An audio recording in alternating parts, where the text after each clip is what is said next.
ஒரு மொழியிலிருந்து இன்னொரு மொழிக்கு மொழிபெயர்க்கும் பொழுது, இப்போ இங்கிலீஷ்லேருந்து தமிழுக்கு மொழிபெயர்க்கிறீங்க. இங்கிலீஷில் வந்து ஒரு சென்டென்ஸில் 10 வேர்டு இருக்குது. அதை தமிழில் மொழிபெயர்க்கும் பொழுது 15 வார்த்தை வந்துடும். ஓகேயா? சில வார்த்தைகள் போட்டால் தான் சென்டென்ஸ் என்ன செய்ய முடியும், ஃபினிஷ் பண்ண முடியும். இதில் ஏன் உலக பிரசித்தி பெற்ற ஊழியர்கள் விசுவாசிகள் எல்லாரும் கிங் ஜேம்ஸ் வெர்ஷன் தவிர வேறு எந்த வெர்ஷனும் யூஸ் பண்ண மாட்டாங்க அப்படின்னா, கிங் ஜேம்ஸ் வெர்ஷனில் மட்டும்தான் மொழிபெயர்ப்பாளர்கள் போட்ட வார்த்தைகளை இட்டாலிக்ஸில் இருக்கும். இது பாருங்க, தெரியுதா? ஐ ஆம் ஹீ, ஐ ஆம் கரெக்டான ஃபாண்ட். ஹீ எப்படி இருக்குது, சரிஞ்சிருக்கு, இட்டாலிக்ஸ். ஓகே, இப்படி இட்டாலிக்ஸில் நம்ம கையில் இருக்கிற ஒரு ஆங்கில பைபிளில் எவ்வளோ வார்த்தை சேர்க்கப்பட்டிருக்கு அப்படின்னா 14,000 வார்த்தைகள் சேர்க்கப்பட்டிருக்கு. எவ்வளவு? 14,000 வார்த்தைகள். ஸோ இந்த பைபிள் இருக்கிற எல்லா வார்த்தையும் மூல பாஷையில் உள்ளது அல்ல. பழைய ஏற்பாட்டில் ஒரு 8,000 ஹீப்ரு வேர்ட்ஸ் இருக்குது அப்படின்னா, பழைய ஏற்பாட்டில் மட்டும் ஒரு 13,000 வார்த்தை இருக்குது, தற்போது நிலவில் இருக்குது. இந்த வார்த்தைகளை கிங் ஜேம்ஸ் பைபிளில் மட்டும் இட்டாலிக்ஸில் போட்டிருப்பாங்க. நம்ம படிக்கும்போது தெரியும், இது சாதா ஃபாண்டில் இல்லை, இந்த வார்த்தைகள் மூல பாஷையில் இருப்பது அல்ல. இதை என்ன பண்ணாங்க அப்படின்னா, தமிழில் மொழிபெயர்க்கும்போது இந்த இட்டாலிக்ஸில் இருக்கிறது மூல பாஷையில் இல்லாதுன்னு தெரியாமல் அதை அப்படியே இங்கே மொழிபெயர்த்துட்டாங்க. 14,000 வார்த்தைகள் இங்கே மொழிபெயர்த்துட்டாங்க. அப்படி மொழிபெயர்த்ததுனால ஏறக்குறைய துருபதேசங்கள் வருவதற்கு அது காரணமாயிற்று. நீங்கள் இங்கிலீஷ் பைபிள் வச்சுருக்கீங்களா? ஃபோனில் இருக்கு இல்லையா? கேஜிவி வச்சுருக்கீங்களா? எல்லோரும் கேஜிவி எடுங்க பார்க்கலாம். ஒரு வசனத்தை நம்ம பார்ப்போம். யோவான் 8.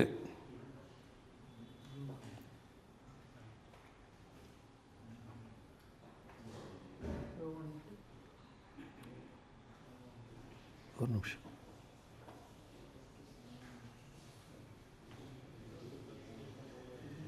யோவான் 8, 24, 28 இந்த 2 வசனம் எடுங்க. இங்கே தான் நீங்கள் ஹீப்ரு படிக்கிறதுடைய முக்கியத்துவம் என்னங்கிறத சொல்கிறேன். யோவான் 8, 24 கிங் ஜேம்ஸ் வெர்ஷனில் படிங்க, வாசிங்க பார்க்கலாம். I said therefore unto you that you shall die in your sins. For if you believe not that I am he, you shall die in your sins. அதில் இட்டாலிக்ஸ் எந்த word போட்டிருக்கு? He. ஐ ஆம் he அப்படி இருக்கு இல்லையா? அடுத்து 28 பாருங்கள். Then said Jesus unto them, when you have lifted up the Son of Man, then shall you know that I am he, and that I do nothing of myself, but as my Father hath taught me, I speak these things. இப்போ கவனிங்க, எல்லாரும் பார்த்தீங்களா?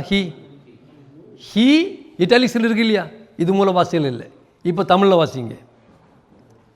ஆகியால் நீங்கள் உங்கள் பாவங்களில் சாவீர்கள் என்று உங்களுக்கு சொன்னேன், நானே அவர் என்று விசுவாசியாவிட்டால் உங்கள் பாவங்களிலே சாவீர்கள் என்றார். இயேசுன்னு சொல்கிறார், நானே அவர் அப்படின்னு என்ன அர்த்தம்? நான் தான் பிதாவு. அதில் தான் இயேசு நாமங்கிற அந்த உபதேசம் வருகிறது. ஆனால் இயேசு நானே அவர்னு சொன்னாரா? சொல்லலை. இயேசு என்ன சொன்னார்? நானே. அவர் போட்டது யார்? மொழிபெயர்ப்பாளர் போட்டது. அது தெரியாமல் அப்படியே மொழிபெயர்த்துட்டாங்க. இயேசு நான் தான் பிதா என்று பைபிளில் எங்குமே சொல்லலை.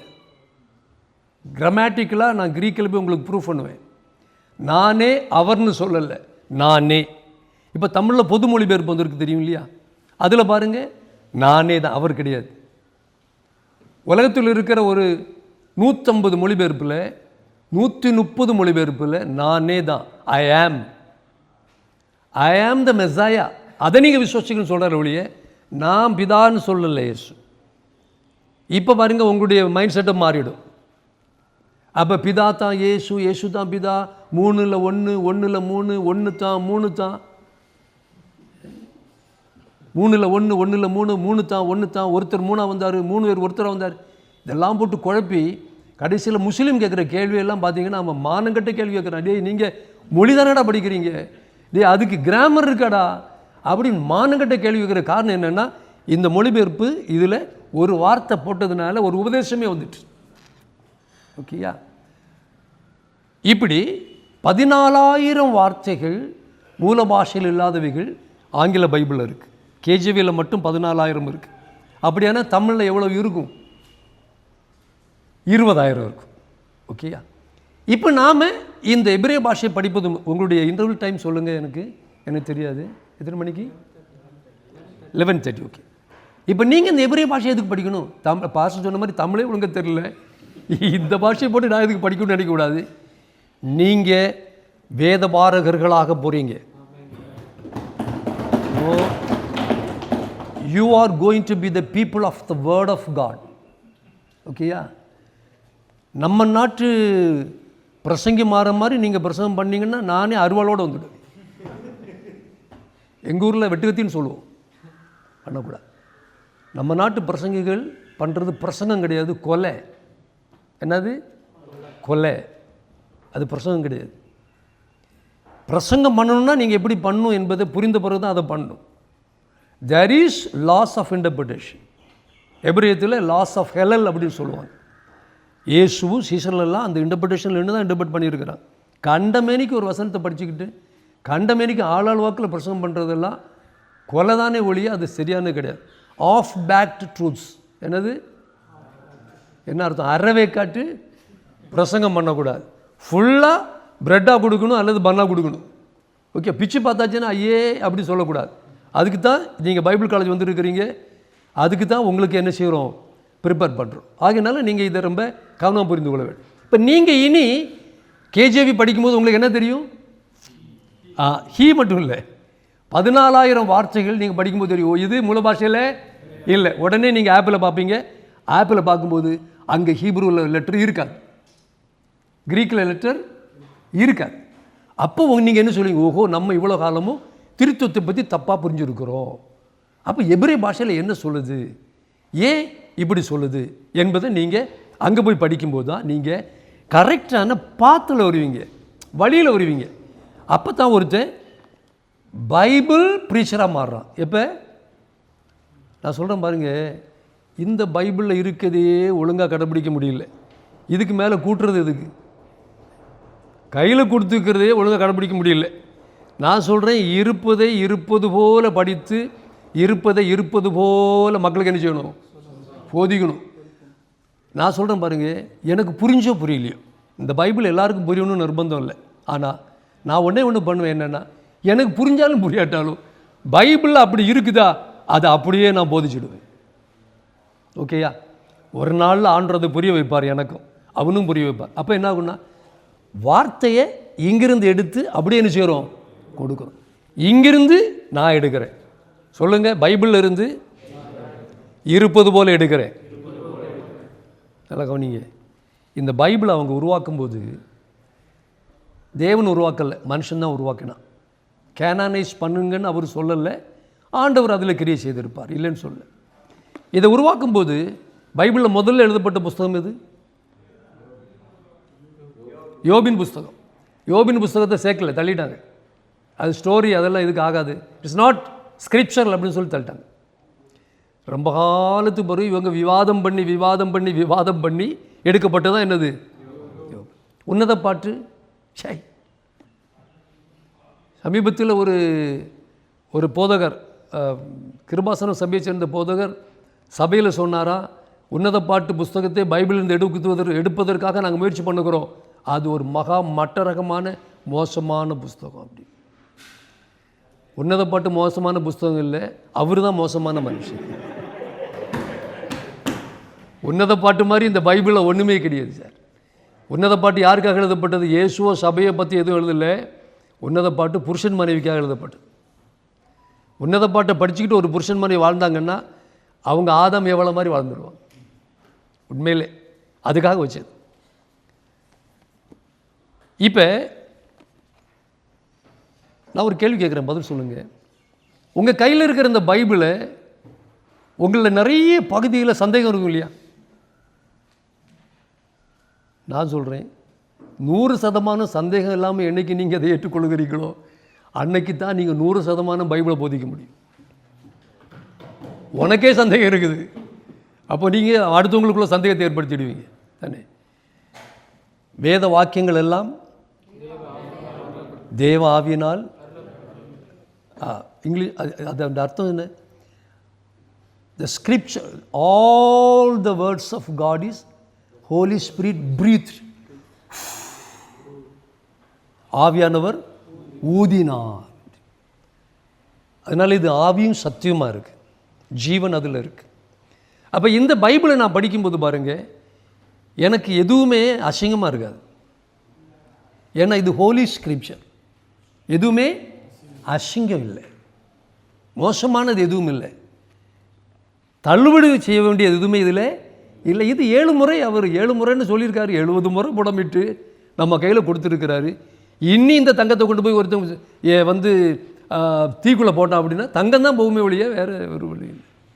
அப்போ நமக்கு இந்த வேத வசனங்கள் எல்லாம் உண்மையானவைகள், சத்தியமான. ஏன்னா இப்போ இந்த காலத்தில் இதையே கேள்விக்குறியாக என்ன செய்கிறாங்க, மாற்றுறாங்க. அது யூடியூப்பில் ரொம்ப ஃபாஸ்ட்டாக வந்துடுது.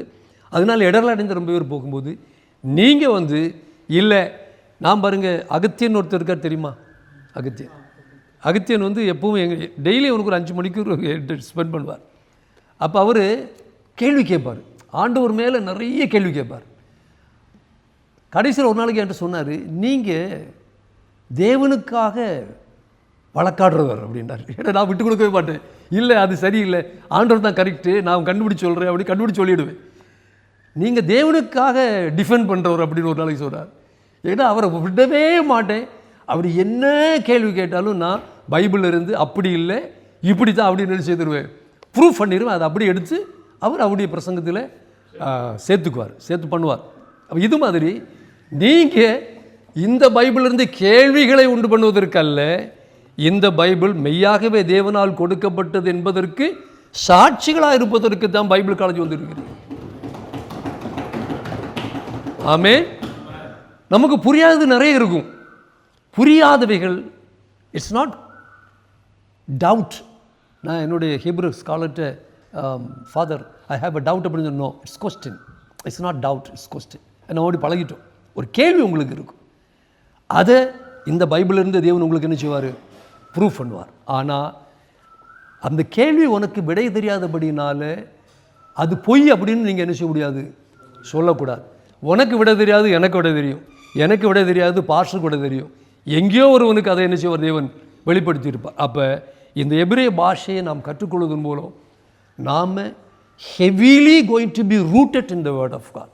தேவனுடைய வார்த்தையில் என்ன செய்ய போகிறோம், வேர் போட்டு தேவனுடைய வார்த்தையை நம்மையும் பிரிக்க முடியாத அளவிற்கு, நம்மளே வார்த்தைன்னு ஆகக்கூடிய அளவிற்கு தேவனுடைய வார்த்தையில் போவதற்காகத்தான் இந்த எபிரேய பாஷைக்குள்ளே நாம் என்ன செய்ய போகிறோம், போக போகிறோம்.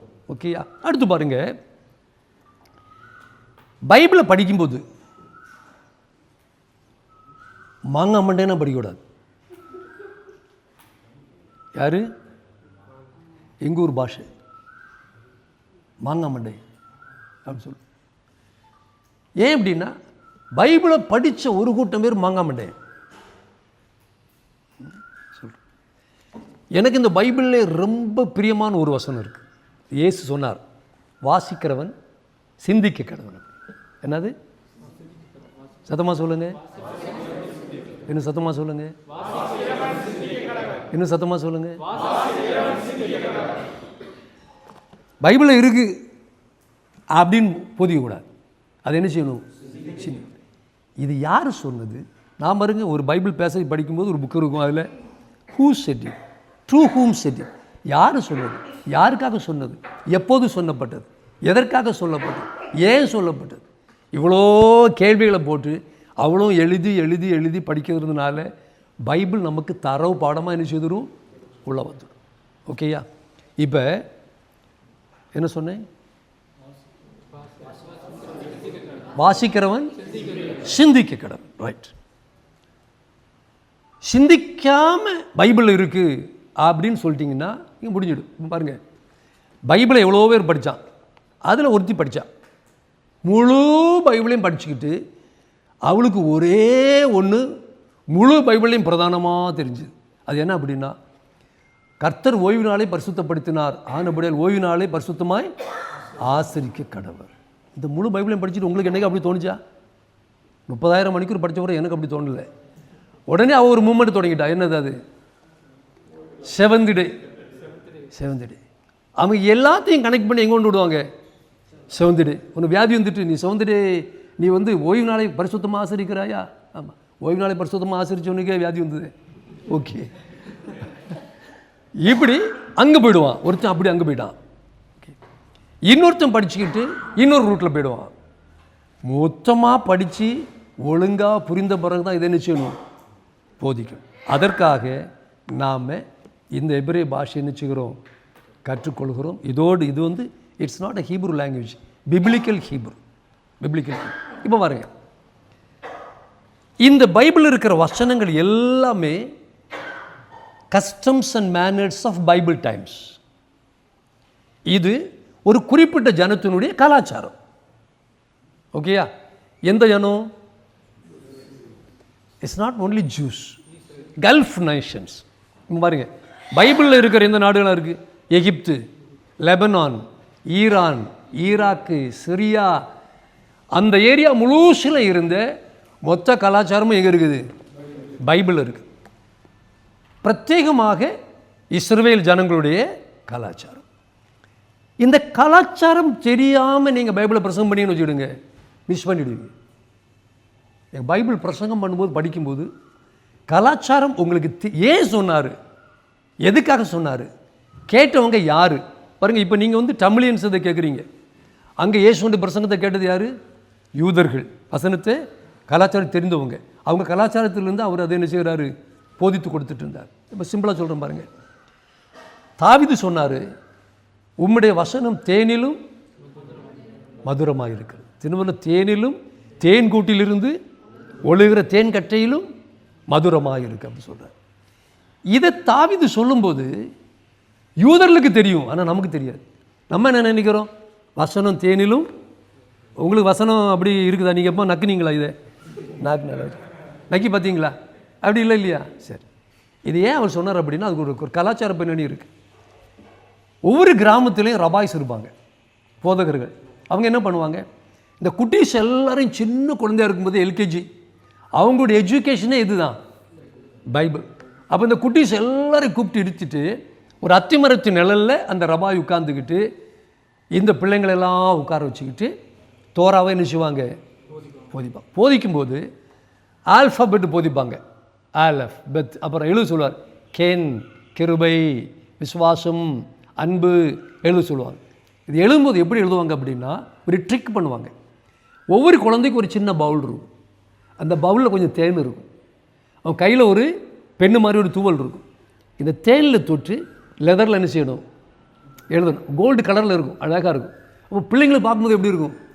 கலர் பென்சில் வச்சு பண்ணுற மாதிரி சூப்பராக இருக்கும். இப்படி ரவாய் சொல்லிட்டே இருப்பார் இல்லையா? குறும்புக்கார பசங்க என்ன பண்ணுவான்னா இங்கே தொட்டு அங்கங்கே பார்த்துட்டு நாக்கள் நிற்கணும். இதை எல்லாரும் பண்ணுவாங்க. இப்போ தாவீது சொல்கிறாரு, உம்முடைய வசனம் தேனிலும் தேனிலும் மதுரமாக இருக்குன்னு சொன்ன உடனே யூதனுக்கு தெரியும், ஆமாடா நம்ம சின்ன வயசில் எல்கேஜியில் நாசரத்தில் மரத்து மூட்டில் வச்சு படிக்கும்போது நக்கி நக்கி படித்தோம் இல்லையா? ஆக்சுவலி இந்த தேனை வைக்கிறோட நோக்கமாக தான். இவங்க தெரியாமல் நக்கிடுவாங்க, ஆனால் அவங்க வச்சோட நோக்கம் வேத வசனத்தை நீ என்ன செய்யணும்? ஆத்மாவுக்குள்ளே கொண்டு போயிடுறாங்க பாருங்கள். இந்த சிறு வயதினுடைய அனுபவங்கள் செத்தால் என்ன செய்யாது? மறக்காது. அதாவது எங்கள் ஊரில் எப்படி தெரியல, இந்த மீன் குழம்பு இருக்கு இல்லையா? மீன் குழம்பு நல்லா வற்ற வச்சு அரப்பெல்லாம் சேர்த்து மீன் குழம்பு சாப்பிட்டுட்டு நைட்டில் கடைசியில் முடியும் இல்லையா? முடியும் போது அம்மா கொஞ்சம் சோறு அந்த சட்டியில் போட்டு வரும். எவ்வளோ சாப்பிட்டாலும் அதில் ஒரு உருண்டை வாங்குற வரைக்கும் எல்லோரும் வெயிட் பண்ணிகிட்டே இருக்கும். அந்த சட்டியில் போட்டு வரவுனதில் ஒரு உருண்டை வாங்கி சாப்பிட்ட போகிறதா தூக்கம் வரும், ஆத்மா சாத்தி அடையும். இல்லாட்ட ஆத்மா ராத்திரி அந்த சட்டி எங்கே இருக்குன்னு தேடி போய்ட்டுருக்கும் தூக்கத்தில். இது ஒரு கலாச்சார பழக்கம். இப்படி நாங்கள் பாம்பேயில் எங்கள் சர்ச்சில் பேசிகிட்டு இருக்கும்போது ஒரு மலையாளி பிரதர் சொன்னார், எங்கள் அம்மா சம்மந்தி அரைப்பாங்க. சம்மந்தின்னா துவையல் அரைச்ச பிறகு அந்த துவையல் அரைச்ச அம்மியிலே சோறை போட்ட வரையும் சாப்பிட்றோம் அப்படின்னாரு. அது ஒரு எக்ஸ்ட்ரீம், எங்கேயோ போயிட்டார். இதெல்லாம் பாருங்க மறக்காது, சின்ன வயசுலேயே நம்ம கொடுக்குற மாதிரி இருக்கு. அப்போ சின்ன வயசில் இந்த குழந்தைகளை வேத வசனம் தேனிலும் தெளித்தேனிலும். பாருங்கள், தாவீதும் யூதர்களும் ஏன் இந்த வசனத்தை இப்படி சாகிறாங்க? வசனம்னு அவன் செத்துறானே. 119 சங்கீதத்தை யாரால் எழுத முடியும்? எவ்வளவு ருசிச்சிருந்தா, தேனிலும் தெளிதேனிலும் மதுரமாக ருசிச்சிருந்தா தம்மாதிரி எழுதுறாங்க. அப்படின்னா வேத வசனம் யூதருடைய ஜீவன். இயேசு சொன்னார், வேத எழுத்துக்களை ஆராய்ந்து பாருங்கள், அவைகளால் உங்களுக்கு நித்திய ஜீவன் உண்டு என்று அறிந்திருக்குல்ல. வசனம் நித்திய ஜீவன். வசனத்தை ஆராய்ந்தாலே என்ன கிடைக்கும்? நித்திய ஜீவன் கிடைக்கும் என்பது அவங்களுடைய எண்ணம். அப்போ இந்த வசனத்துக்குள்ள ஒருத்தர், இன்னைக்கு நான் இந்த மாதிரி ஒரு பவுல் தந்து, நான் ஊரில் இருந்து தேன், எங்கள் ஊரில் ரொம்ப கிடைக்கும் ஈஸி, தேனும் கொண்டு தந்து தூவலும் தந்து உங்களை அப்படி எழுத வச்சுட்டேன்னா நீங்கள் சாகிற வரைக்கும் என்ன செய்ய மாட்டீங்க? மறக்க மாட்டீங்க. அவனால தொட்டு நக்கினா நீங்கள் ஐட்டத்தையே குடிச்சிடுங்க. கிளாஸ் முடிஞ்ச உடனே மொத்தத்தையும் அடிச்சுக்கிட்டு பாஸ்டர் கொஞ்சம் கூட ஊற்றுங்க, கிளாஸே குப்பி என்ன செய்வீங்க? காலி. ஆனால் நீங்கள் உலகத்தில் எந்த பாஸ்டர் இருந்தாலும் என்ன மறக்க மாட்டீங்க இல்லையா? தேன் கொண்டு வந்த தேன் பாஸ்டர் அப்படின்னு எனக்கு பேரை போட்டுருவீங்க, தேன் பாஸ்டர். தேன். அடுத்த முறை நான் கிளாஸுக்கு பாஸ்டர் கூப்பிட்டு நான் வந்தேன்னா என்னை பார்த்தோன்னே உங்கள் நாக்கில் என்ன வரும்? எச்சில் ஒரு பாஸ்டர் இன்றைக்கி எதோட வந்தான்னு தெரில, இன்றைக்கி எப்படி உங்களுக்கு கிடைக்கும்? இது மாதிரி அடுத்த முறை கிளாஸுக்கு அந்த குழந்தைகளை கூப்பிட்டா போகுமா போகாதா? ஒருத்தனே போய் மொத்த ஊரையும் கூப்பிட்டு வந்துடுவான். டேய், தேன் கிடைக்குடா, தேன் கூட்டிலேருந்து எடுத்துகிட்டு தேனிடா, சாதாரண மிக்சிங் இல்லைடா, பியூர் தேன் கூட்டு. இப்படி குழந்தைகளுக்கு ஒரு அனுபவத்தை நம்ம வீட்டில் ஏற்படுத்தணுமா? நம்ம இல்லை. பிள்ளைங்களை பிடிச்சி உட்கார வச்சு கிளாஸ் எடுக்கிறவா? இல்லை. ஏதோ அது சண்டே ஸ்கூலில் படித்தது உண்டு. சண்டே ஸ்கூலில் நல்ல மார்க் எடுத்தான், என் மகன் நல்லா டான்ஸ் ஆடினா அப்படின்னா, அப்புறம் 16 வயசுக்கு பிறகு அங்கே போய் டான்ஸ் ஆடுது. அதுவும் ஒரு பக்கம் நடக்குது. நல்லா ஃபஸ்ட் ரேங்கு சண்டே ஸ்கூலில் அந்த மாதிரி பண்ணால் இப்போ இந்த ஸ்கூலில் எல்லாம் பண்ணிகிட்டு இருக்குதே, அப்படி அந்த மாதிரி போகுது. ஆனால் யூதர்கள் அப்படி இல்லை. யூதர்கள் வேத வசனத்துக்காக வாழ்கிறவன், வேத வசனத்துக்காக சாகிறவன். சொல்லுங்கள்.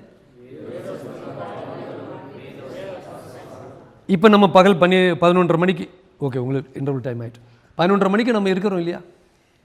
எருசலேமில், இஸ்ரேல் எப்படி தெரியுமா? எல்லா சினகோகுலையும் இந்த மாதிரி ப்ரீச்சிங் நடந்துகிட்ருக்கும். அப்போ வேலை பார்க்குறவங்க 4 மணிக்கு 2 மணிக்கு ஒரு வேலை பார்த்துட்டு 1 மணிக்கு ஒரு சினகோக்கு போயிடுவாங்களாம். அங்கே அவங்களுக்கு சுதந்திரம். டேக்ஸி ஓட்டுறவங்கெல்லாம் 8 மணி முதல் 10 மணி வரை ஓட்டிட்டு 10 மணி முதல் 11 மணி வரை எங்கே போவாங்க? சினகோக். அங்கே போதும் நடந்துக்கிட்டே இருக்கும். இவன் எப்பவுமே ரீசார்ஜ் பண்ணிக்கிட்டே இருக்கிறதுனால யூதனை விட்டு தேவனையும், யூதனை விட்டு வேத வாக்கியங்களை என்ன செய்ய முடியாது. They are the preservers of the Bible, preservers of the word of God. ஆகியனால தேவன் யூதர்களை ரொம்ப ஆசீர்வதித்தார். உன்னை ஆசீர்வதிக்கவே சொன்னார் இல்லையா? பாருங்க,